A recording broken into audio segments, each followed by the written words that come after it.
Nesta aula vou falar do gráfico da função seno, cosseno e tangente. Esta é uma aula onde apresento 3 vídeos teórico-práticos. Este é o primeiro deles, onde vou falar então do gráfico da função seno. Nos outros dois falarei então da função cosseno e da função tangente.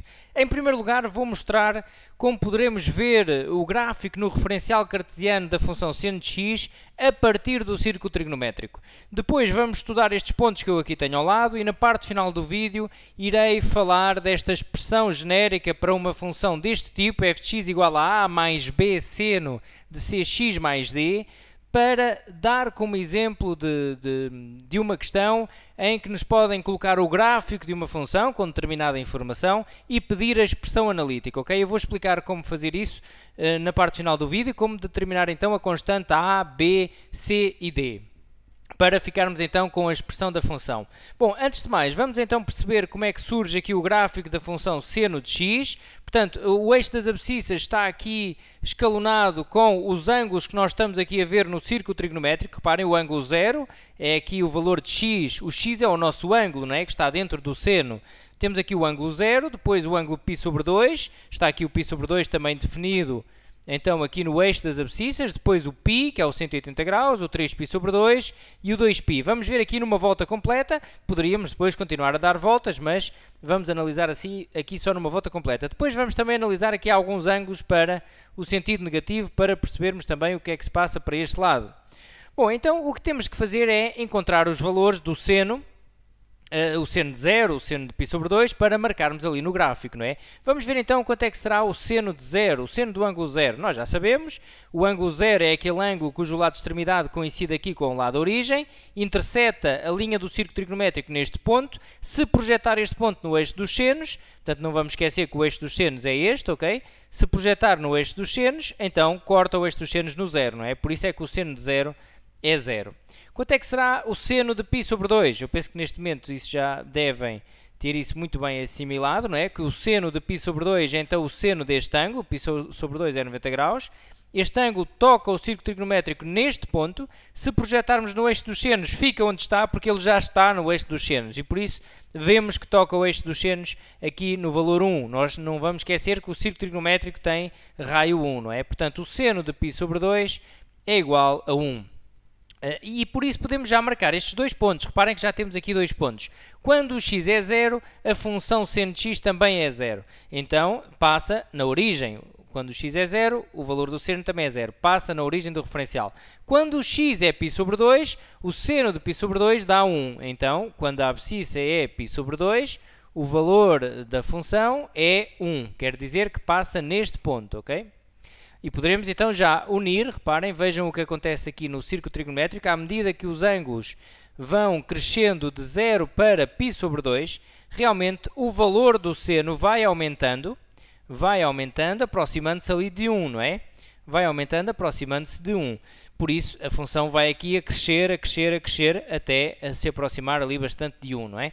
Depois, quando estamos em π, quando o x é π, quando o nosso ângulo é π, sabemos também que o seno de π é igual a 0. Okay? Reparem, o ângulo π interseta aqui a linha do círculo trigonométrico, projetamos no eixo dos senos e corta o eixo dos senos aqui no 0. Portanto, quando o x é π, o valor da função também é 0. Reparem, então é um 0 da função, passa aqui no eixo do x neste ponto, não é? E realmente a função vai então ter este comportamento, vai se aproximando aqui de 0, à medida que o x se aproxima aqui de π. E poderemos também ver isso aqui no círculo. Reparem, os valores dos senos destes ângulos vão diminuindo, não é? Vão diminuindo, aproximando-se de 0, à medida que o ângulo se aproxima aqui de π. É isso que estamos também a ver aqui no gráfico. A função primeiro cresceu no primeiro quadrante, depois decresceu, ok? Aproximando-se ali de 0. Bom, o que é que acontece no 3π sobre 2? Vamos analisar agora o 3π sobre 2. A função seno tem aqui um valor negativo. Reparem que o ângulo 3π sobre 2 é este. Toca a linha do círculo trigonométrico neste ponto. Projetando este ponto no eixo dos senos, como ele já está no eixo dos senos, fica no mesmo sítio, que é menos 1. Portanto, aqui o valor do seno é menos 1. O seno de 3π sobre 2 é igual a menos 1. Então, vamos marcar aqui no gráfico. Quando o x é 3π sobre 2, vamos marcar aqui a passar no menos 1. Okay? Passa então neste ponto. Okay? Passa neste ponto. Então, o gráfico virá assim. ter agora aqui a este ponto. Não é? Temos aqui o gráfico então da função seno desta forma. Bom, e quando o x é 2π, o que é que acontece? Reparem que o ângulo 2π coincide com o ângulo 0 aqui, não é? O ângulo 2π deu uma volta completa, coincide aqui com o ângulo 0. E já sabemos então que o seno de 0 é 0, logo o seno de 2π também será 0 pela mesma razão. E, portanto, passará neste ponto, ou seja, a função irá ter este comportamento.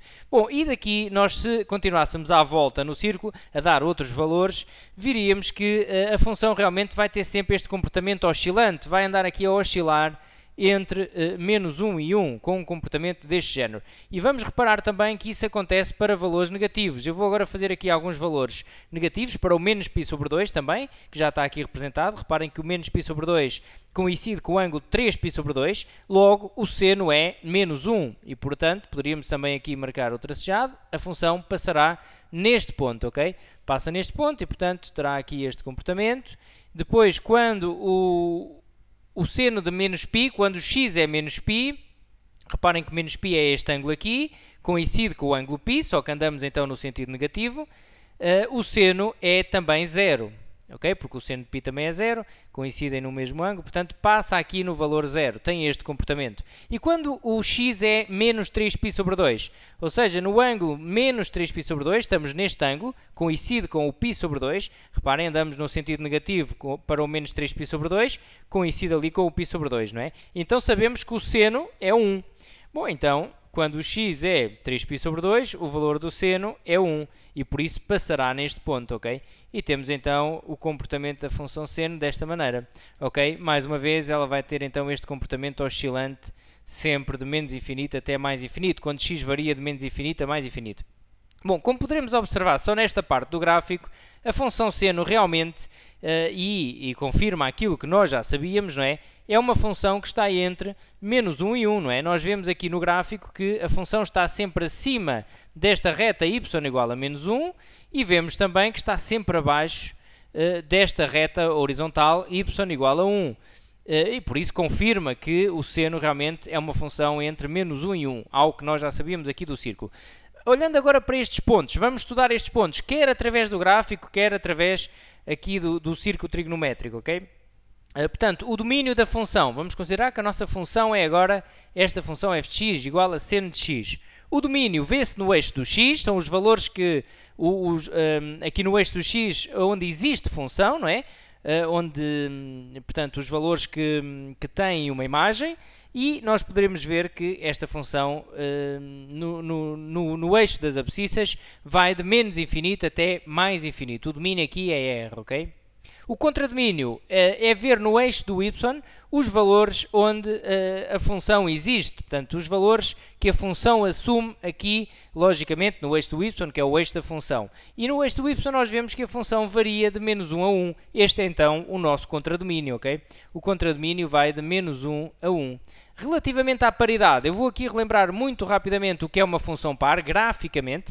Graficamente vemos se uma função é par se ela for simétrica relativamente aqui ao eixo dos y. Portanto, se fizermos uma dobra, ela coincide, a parte do gráfico está do lado esquerdo e do lado direito coincidem, o que não acontece neste caso. Portanto, poderemos dizer que a função não é par.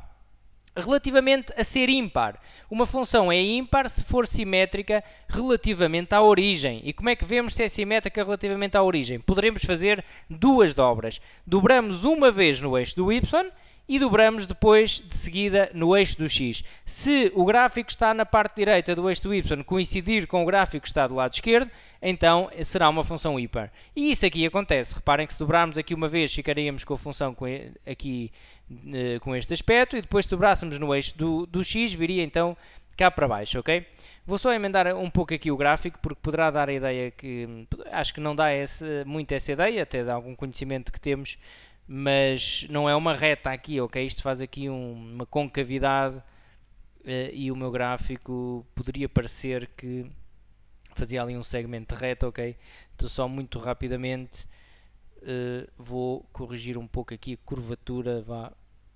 Temos então aqui a função que será um comportamento mais deste género, ok? Assim, parecido com isto, ok? Bom, então, relativamente à paridade, que era o que nós estamos a ver, vemos que é ímpar. Fazendo duas dobras, isto que é simétrica relativamente então à origem, é uma função ímpar que analiticamente é traduzida por esta condição. F de menos x é igual a menos f de x, ok? Realmente eu vou fazer aqui um rascunho, portanto isto quer dizer que é ímpar. Ímpar, ok?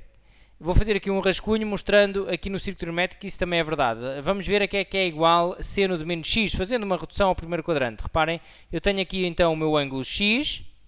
O meu ângulo x tem este seno.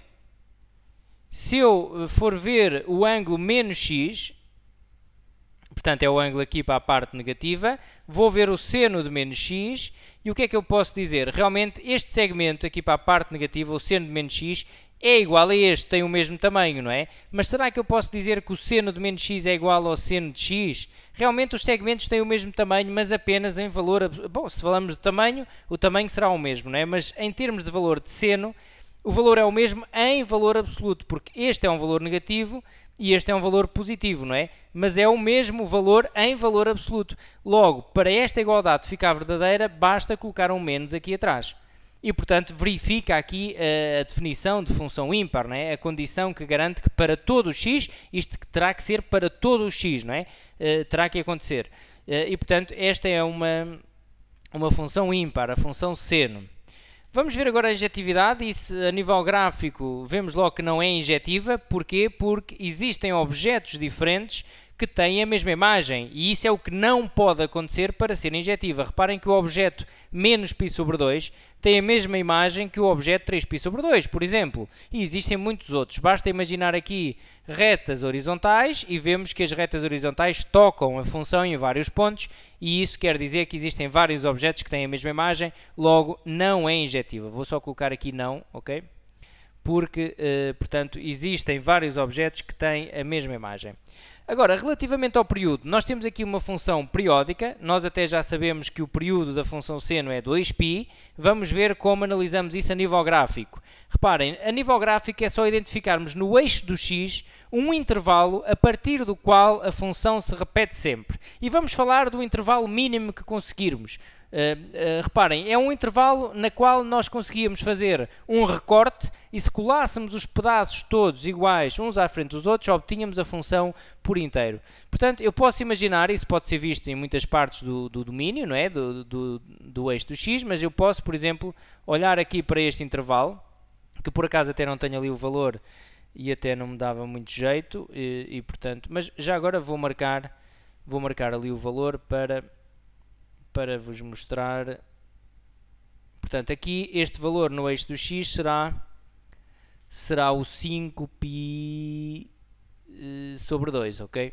Será aqui o 5π sobre 2, bastava contar, a seguir ao 2π vem o 5π sobre 2, e portanto eu posso analisar, e poderia ser noutro local qualquer, portanto, isto poderá ser um período que vem daqui até aqui, porque é uma parte que eu identifico aqui no eixo do x, no nosso domínio, que se eu recortasse a função aqui neste intervalo, portanto, colaria uns à frente dos outros e obtinha a função toda, não é? E, portanto, como é que eu calculava aqui o período? Poderia fazer 5π sobre 2 menos π sobre 2, e calculava aqui o valor deste intervalo, não é? Que daria então 2π. Reparem que 5π sobre 2 menos π sobre 2 dá 4π sobre 2, que simplifica e dá 2π. Também poderia ver aqui do menos 3π sobre 2 ao π sobre 2, ok? Faria π sobre 2 menos 3π sobre 2, que daria o mesmo. E também poderia ser aqui do menos π sobre 2 ao 3π sobre 2. Eu tenho aqui identificar então ali um intervalo no eixo do x, a partir do qual a função se repete sempre. E estamos então, como eu disse há pouco, a falar do intervalo menor que conseguimos. Porque eu poderia também dizer, por exemplo, que daqui até aqui ao fundo é um período. E é um período realmente, porque se eu recortasse a função neste intervalo e se colasse os pedaços uns à frente dos outros, obtinha também a função toda. Mas quando nós falamos de período positivo mínimo. Portanto, o menor que conseguimos, ok? Este é então o período positivo mínimo. Não quer dizer que não existam outros maiores do que ele, não é? Bom, então reparem que analiticamente poderemos determinar o período de uma função quando nos é dada a expressão analítica, poderemos calcular por esta condição aqui, f de x mais p igual a f de x. Reparem que isso acontece sempre. Eu vou definir aqui um x, e acontece sempre numa função periódica, não é? Este x terá uma determinada imagem, um f de x, não é? E agora vou adicionar o período aqui a este x para verem o que acontece. Se eu adicionar aqui o período, para onde é que vai ter o valor que eu obtenho? Irá mais ou menos para aqui, não é? Vocês veem, sabendo nós aqui que o período é 2π, virá então para aqui. Aqui será então o x mais p. Portanto, somei aqui o período. E reparem o que é que acontece. As imagens terão mesmo de ser iguais, não é? O f de x terá mesmo de ser igual, existindo então um período, terá que ser igual a f de x mais p. Não há outra hipótese. E por isso, f de x mais p igual a f de x é uma condição que nos permite determinar o período de uma função. Porque isto é sempre verdade. Eu vou dar aqui um exemplo muito rapidamente. Imaginemos que temos 2 mais... Queríamos calcular o período desta função. Dávamos a expressão analítica 2 mais seno de 3x mais 5, por exemplo.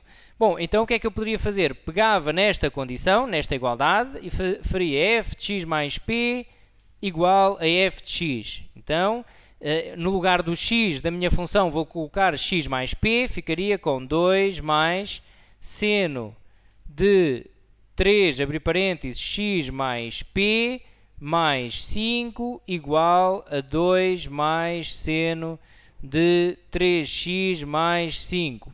Ok? Agora este 2 simplifica com este, dá 0, não é? 1 vai para o outro membro, 2 menos 2 dá 0. E ficaria com isto, seno de, vou fazer aqui a distributiva também, 3x mais 3p mais 5 igual a seno de 3x mais 5. E depois, reparem o que é que eu aqui tenho. O seno deste ângulo, e este ângulo é tudo o que está aqui dentro, é igual ao seno deste ângulo. Ok, em que condições é que isto acontece? Eu posso então dizer que este ângulo que está aqui dentro é igual a este. Eu pelo menos sei que isso torna esta igualdade verdadeira. Então escrevemos essa situação. 3x mais 3p mais 5 é igual a 3x mais 5. Bom, mas agora vamos reparar numa coisa. Este ângulo pode não ser exatamente igual a este. Pode cair no mesmo sítio. Pode ser igual a este mais uma volta, mais 2 voltas, mais 3 voltas. Portanto, pode ser mais 2kπ. 2kπ porque é o período aqui do seno, não é? Damos voltas completas para obter ali o mesmo valor. Bom, e agora, reparem, este 3x com este anula. Este 3p... portanto, vai ficar deste lado, porque eu quero descobrir o P, não é? Nós queremos descobrir o período. Vamos supor que era pedido o período. Este 5 com este 5 dá 0 e ficamos com 3P igual a 2kπ. E reparem que fica o P igual a 2kπ sobre 3.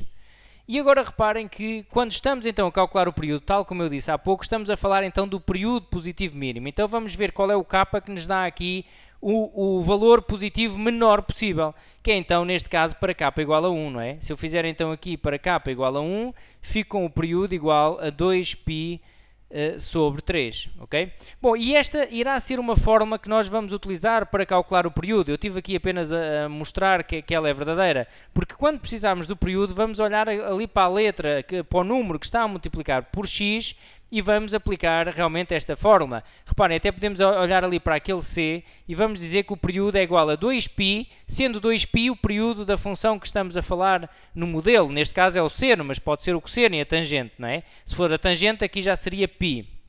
A dividir por módulo de c, ok? A dividir por módulo de c. E, portanto, poderemos determinar o período mais rapidamente fazendo esta formulazita, que resulta, então, daquela condição.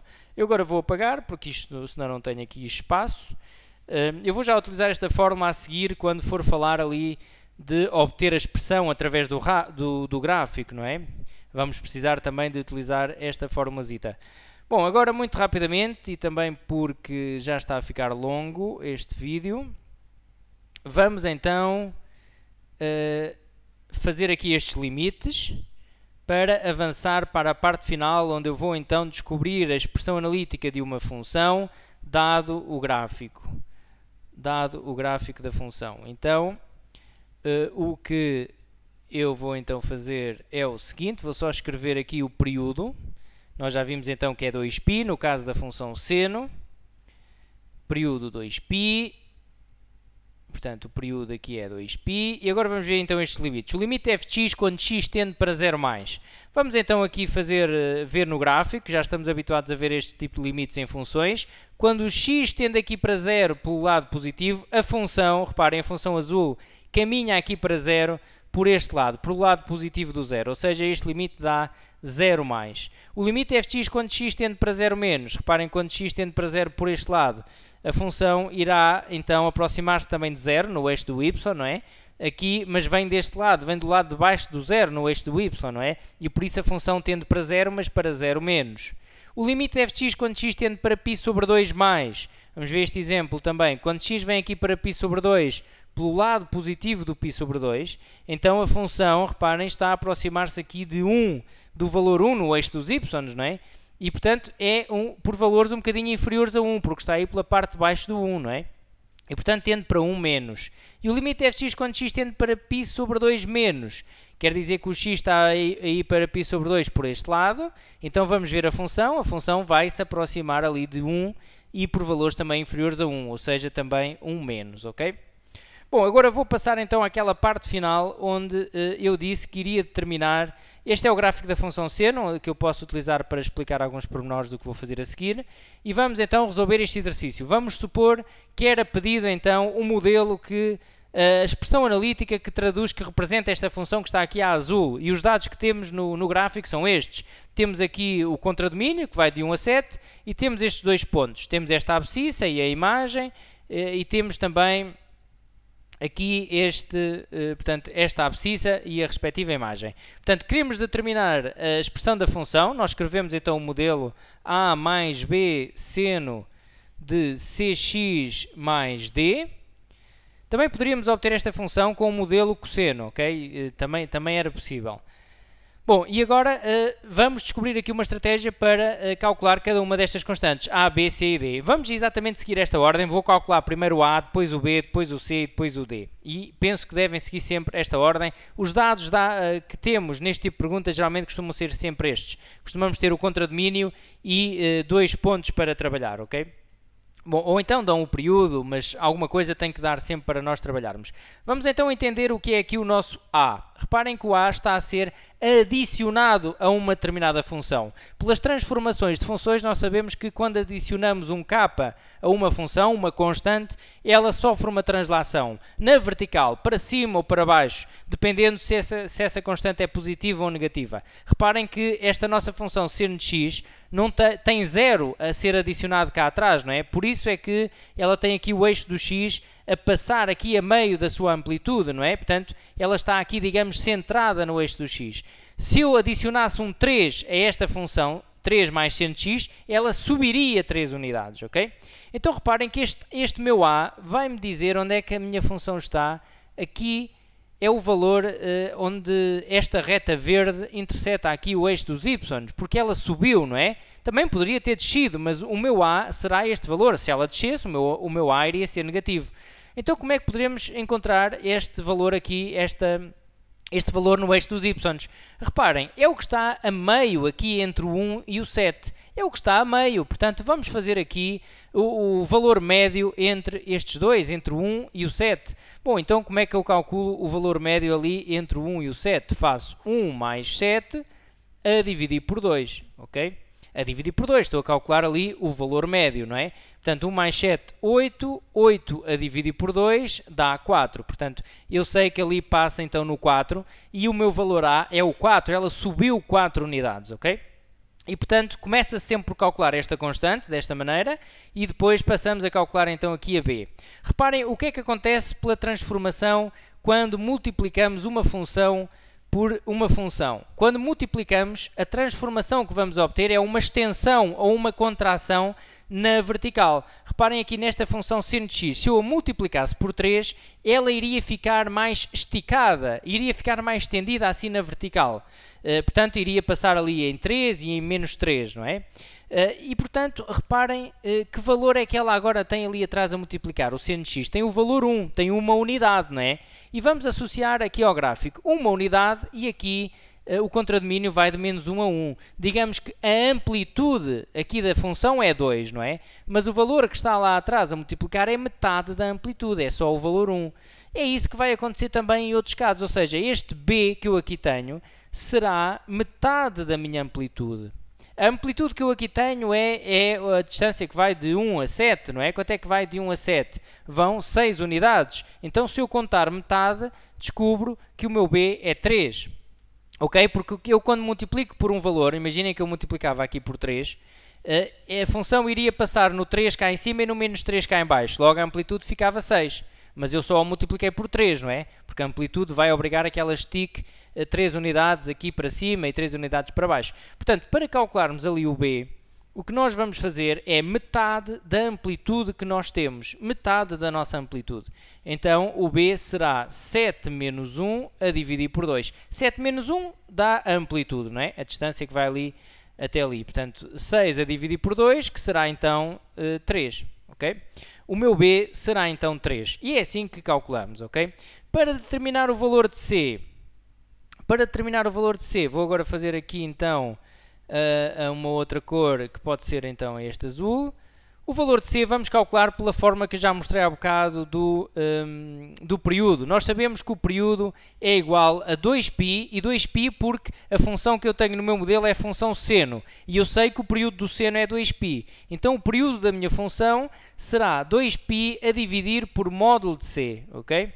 Por módulo de c. Bom, como nós sabemos o período, porque conseguimos ver graficamente aqui, o período é o que vai, poderemos identificar aqui neste intervalo do valor de x, não é?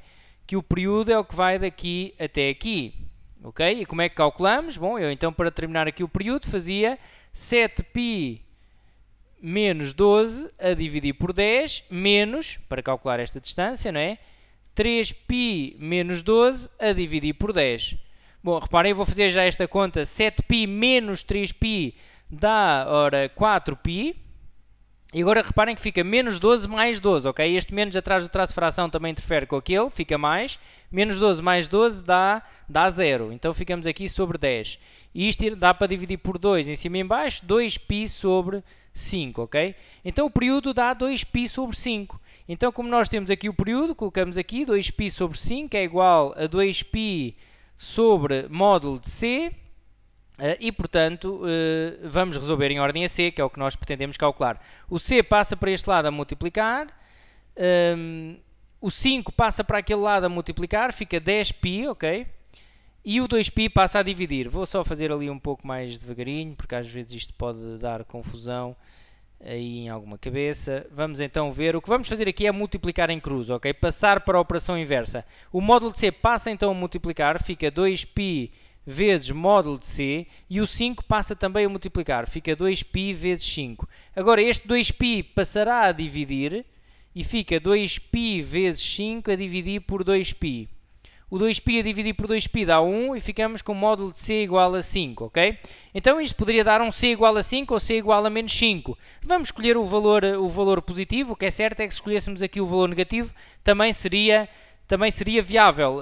Iria depois, o valor de d que vamos calcular a seguir, vocês irão ver que depende do valor de c que encontrávamos aqui. Portanto, se eu disser aqui que c é igual a 5, vou encontrar um d que, portanto, se ajusta a este valor 5. Se dissesse aqui que o c era menos 5, então iria depois encontrar um d que se ajusta àquele, ok? Bom, já temos o valor de c. Para determinar o d, nós vamos utilizar um ponto conhecido, um ponto qualquer da função que nós conhecemos. Pode ser, por exemplo, este aqui. Este ponto d esta constante d fica sempre para o fim, é sempre a última a ser calculada. E vamos utilizar então um ponto conhecido para a determinar. Então o que vamos dizer aqui é o seguinte: nós sabemos que o f de 3π menos 12 a dividir por 10 é igual a 1. Né? Temos aqui um ponto da função, sabemos que quando a abscissa é 3π menos 12 sobre 10, o valor no eixo dos y dá 1. E vamos utilizar então este ponto para calcular este d, substituindo já o a, o b e o c que já determinámos aqui na função, ok? Então eu vou aplicar na minha função, o valor a é 4, mais o valor b é 3, portanto mais 3 seno e o valor de C é 5, 5x mais D, aliás, 5x não, eu agora, reparem, tenho que fazer aqui uma coisa, eu estou a calcular o valor, o f deste valor, então no lugar do x, tenho de colocar 3π, portanto, 5 vezes 3π menos 12 a dividir por 10, ok? Mais D igual a 1, ok? E agora, ao resolver esta equação, vou determinar o valor de D, ok? Como é que vamos fazer isso? Reparem, este 4 passa para outro membro, vamos isolar a função trigonométrica, ficamos então com seno, reparem, este 5 simplifica com o 10, dá para dividir por 5 em cima e em baixo, 5 sobre 10 dá 1 meio, não é? E poderemos ficar então com 3π menos 12 sobre 2, mais D igual a 1 menos 4. E agora, este 3 está aqui a multiplicar, passa para outro membro a dividir e ficamos com seno, vou já separar esta fração aqui em duas, ok? Fico com 3π sobre 2 menos 6, reparem, o 12 fica 3π sobre 2 menos 12 a dividir por 2, que dá 6, mais D igual a menos 3 a dividir por 3. Que este 3 passou então a dividir para outro membro, 1 menos 4 aqui dá menos 3, ok? E agora ficamos com o seguinte, seno de 3π sobre 2 menos 6 mais D é igual a menos 1. E aqui fazemos a tal leitura a que estamos habituados. O seno deste ângulo, e o ângulo é 3π sobre 2 menos 6 mais D, é igual a menos 1. Qual é o ângulo? Reparem, do círculo trigonométrico nós sabemos quando é que o seno é menos 1. É aqui neste ângulo, não é? Portanto, poderia colocar menos π sobre 2 como 3π sobre 2. Portanto, vamos dizer que é igual então a 3π sobre 2. Reparem. Então, se é igual a 3π sobre 2, nós poderemos ali dizer que o que está aqui dentro, para esta igualdade ser verdadeira, o que está ali dentro, o 3π sobre 2 menos 6 mais D, terá que ser igual a 3π sobre 2, que é quando o seno é igual a menos 1, ok? Mais 2kπ, lá está, não é? Mais 2kπ, porque poderemos dar voltas completas e ir cair no mesmo sítio, não é? Agora, resolvendo em ordem a D, reparem que já temos aqui uma equação, o 3π sobre 2 menos 3π sobre 2 dá 0, passa para o outro lado, fica menos, não é? E anula com aquele. E o menos 6 vai para o outro membro, fica 6, e ficamos com D igual a 6. 6 mais 2kπ. Bom, a verdade é que eu agora posso dar aqui valores a k para obter o D, mas então não vou complicar, vou dar logo k igual a 0, não é? D igual a 6. Posso ficar então com o D igual a 6. A verdade é que poderia encontrar outro, a função iria ficar correta na mesma, ok? Bom, então nós temos já a nossa função definida. A função é, e vamos aqui então escrever a resposta, 4 mais 3 seno de 5x mais 6, ok? A sequência para encontrar as constantes é então sempre esta. Primeiro calculam o A fazendo, portanto, o ponto médio aqui da amplitude, depois calculam o B fazendo metade da amplitude, o C vão por esta formulazinha do período e no fim, com um ponto da função, substituem e calculam o D, ok? E por isso vamos chegar por aqui, porque este vídeo parece-me que já está um pouco longo, mas pronto, andamos aqui a divagar um pouco na matéria. Ficamos então por aqui, até uma próxima!